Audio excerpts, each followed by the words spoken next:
सिद्धिप्रदायकाय गुरु ब्रह्मा गुरु विष्णु गुरुदेव महेश्वर गुरु साक्षाತ್ ಪರಬ್ರಹ್ಮ ತಸ್ಮೈ ಶ್ರೀ ಗುರುವೇ ನಮಃ. ನಾನು ನಿಮ್ಮ ಪಂಡಿತ್ ಲೋಕನಾಥ್ ಭಟ್ ಮಾಡುತ್ತಿರುವಂತಹ ನಮಸ್ಕಾರಗಳು. ಇವತ್ತಿನ ಈ ವಿಡಿಯೋದಲ್ಲಿ ಜೂನ್ ತಿಂಗಳ ಮಿಥುನ ರಾಶಿಯ ಭವಿಷ್ಯ ಹೇಗಿದೆ ಈ ವಿಡಿಯೋದಲ್ಲಿ ನಾನು ತಿಳಿಸ್ಕೊಡ್ತಾ ಇದ್ದೇನೆ. ಈ ವಿಡಿಯೋ ನಿಮಗೆ ಇಷ್ಟವಾದಲ್ಲಿ ಈ ವಿಡಿಯೋಗೆ ಲೈಕ್ ಕೊಟ್ಟು ನನ್ನ ಚಾನಲ್ ಆದ ರಾಯರ ಭವಿಷ್ಯಕ್ಕೆ ಸಬ್ಸ್ಕ್ರೈಬ್ ಮಾಡಿ.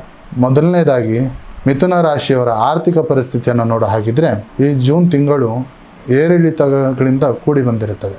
ಆದಾಯ ಹೆಚ್ಚಿದ್ರೂ ಸಹ ವೈದ್ಯಕೀಯ ಒಂದು ಖರ್ಚು ಅನ್ನೋದು ಅಥವಾ ಅನಾರೋಗ್ಯದ ಸಮಸ್ಯೆಗೆ ಬಳಲುವಂಥದ್ದು ವಿಚಾರವಿದೆ. ತಿಂಗಳ ಆರಂಭದಲ್ಲಿ ಯಾರಿಗೂ ಕೂಡ ಸಾಲ ಅನ್ನೋದು ನೀಡಲಿಕ್ಕೆ ಹೋಗಬೇಡಿ.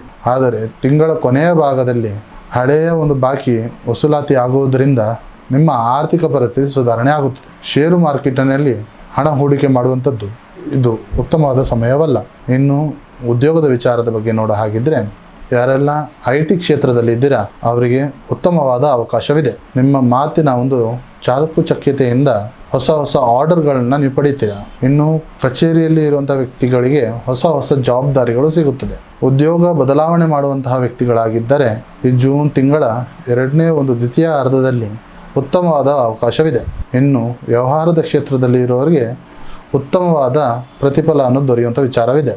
ಯಾರೆಲ್ಲ ಕನ್ಸಲ್ಟೇಷನ್ ಒಂದು ವಿಚಾರದಲ್ಲಿ ಇದ್ದಿದ್ರೆ ಅಥವಾ ಬಿಸ್ನೆಸ್ ವಿಚಾರದಲ್ಲಿದ್ದರೆ ಈ ಸಮಯ ಉತ್ತಮವಾದ ಸಮಯ. ಪಾರ್ಟ್ನರ್ಶಿಪ್ ಬಿಸ್ನೆಸ್ ಮಾಡುವಂಥ ವ್ಯಕ್ತಿಗಳಿಗೆ ಸಣ್ಣ ಪುಟ್ಟ ಭಿನ್ನಾಭಿಪ್ರಾಯ ಬರಬಹುದು, ಆದರೆ ಉತ್ತಮ ಫಲಿತಾಂಶ ಅನ್ನೋದು ಸಿಗಲಿದೆ.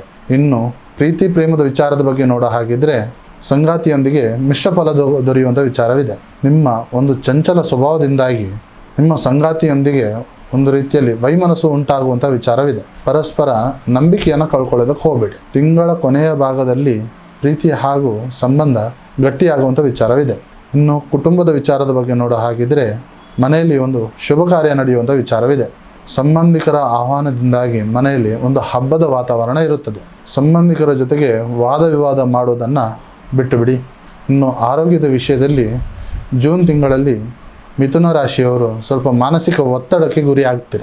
ಅತಿಯಾದ ಆರೋಗ್ಯದ ಸಮಸ್ಯೆಯಿಂದ ನಿದ್ರೆಯ ಒಂದು ಒತ್ತಡ ಹೆಚ್ಚಾಗುತ್ತದೆ. ನಿಮಗೆ ಚರ್ಮದ ಅಲರ್ಜಿ ಅಥವಾ ಗ್ಯಾಸ್ಟ್ರಿಕ್ ಸಮಸ್ಯೆ ಆಗ್ಬೋದು. ಪ್ರತಿದಿನ ಧ್ಯಾನ ಮಾಡುವಂಥದ್ದು, ಹಸಿರು ತರಕಾರಿಗಳನ್ನು ಸೇವನೆ ಮಾಡೋದು ನಿಮ್ಮ ಆರೋಗ್ಯಕ್ಕೆ ಒಳ್ಳೆಯದು. ಈ ರಾಶಿಯವರ ಒಂದು ಪರಿಹಾರದ ಮಾರ್ಗವನ್ನು ನೋಡೋ ಹಾಗಿದ್ರೆ ಮಿಥುನ ರಾಶಿಯವರು ಗಣೇಶನ ದೇವಸ್ಥಾನಕ್ಕೆ ಹೋಗಿ ಗರಿಕೆಯನ್ನು ಅರ್ಪಿಸಿ ಬಂದರೆ ನಿಮಗೆ ಶ್ರೇಷ್ಠ. ಸಾಧನೆಯವಾದರೆ ಮಧುರೈ ಮೀನಾಕ್ಷಿಯ ದೇವಸ್ಥಾನಕ್ಕೆ ಹೋಗಿ ಭೇಟಿ ನೀಡಿ ನಿಮಗೆ ಶುಭ ಫಲ ದೊರೆಯುತ್ತದೆ. ಹಾಗೆ ಕೃಷ್ಣನ ದೇವಸ್ಥಾನಕ್ಕೆ ಹೋಗಿ ಭೇಟಿ ನೀಡಿ ತುಲಾಭಾರ ಸೇವೆಯನ್ನು ಸಲ್ಲಿಸಿದರೆ ನಿಮ್ಮ ಅದೃಷ್ಟ ಹಾಗೂ ನಿಮ್ಮ ಐಶ್ವರ್ಯ ವೃದ್ಧಿಯಾಗುತ್ತದೆ. ಜೂನ್ ತಿಂಗಳು ಮಿಥುನ ರಾಶಿಯವರಿಗೆ ಶುಭ ಫಲವಾದ ಒಂದು ಬಣ್ಣ ಯಾವುದು ಅಂತ ಹೇಳಿದ್ರೆ ಹಸಿರು ಹಾಗೂ ತಿಳಿ ಹಳದಿ. ನೋಡಿದ್ರಲ್ಲ ವೀಕ್ಷಕರೇ, ಮಾತು ಹಾಗೂ ಕೋಪ ನಿಯಂತ್ರಣದಲ್ಲಿ ಇಟ್ಟುಕೊಂಡರೆ ಈ ಜೂನ್ ತಿಂಗಳು ನಿಮಗೆ ಯಶಸ್ಸನ್ನು ನೀಡುತ್ತದೆ. ಈ ಮಾಹಿತಿ ನಿಮಗೆ ಇಷ್ಟವಾದಲ್ಲಿ ಓಂ ಗಂ ಗಣಪತಿಯೇ ನಮಃ ಅಂತ ಹೇಳಿ ಕಮೆಂಟ್ ಮಾಡಿ ಹಾಗೂ ನನ್ನ ಚಾನಲ್ ಆದ ರಾಯರ ಭವಿಷ್ಯಕ್ಕೆ ಸಬ್ಸ್ಕ್ರೈಬ್ ಮಾಡಿ. ಹಾಗೂ ನಿಮ್ಮ ಸಮಸ್ಯೆ ಏನೇ ಇದ್ದರೂ ಸಹ ನೇರವಾಗಿ ಬಂದು ಭೇಟಿಯಾಗಿ ಅಥವಾ ಈ ಕೆಳಕಂಡ ನಂಬರಿಗೆ ಕರೆ ಮಾಡಿ. ಧನ್ಯವಾದಗಳು.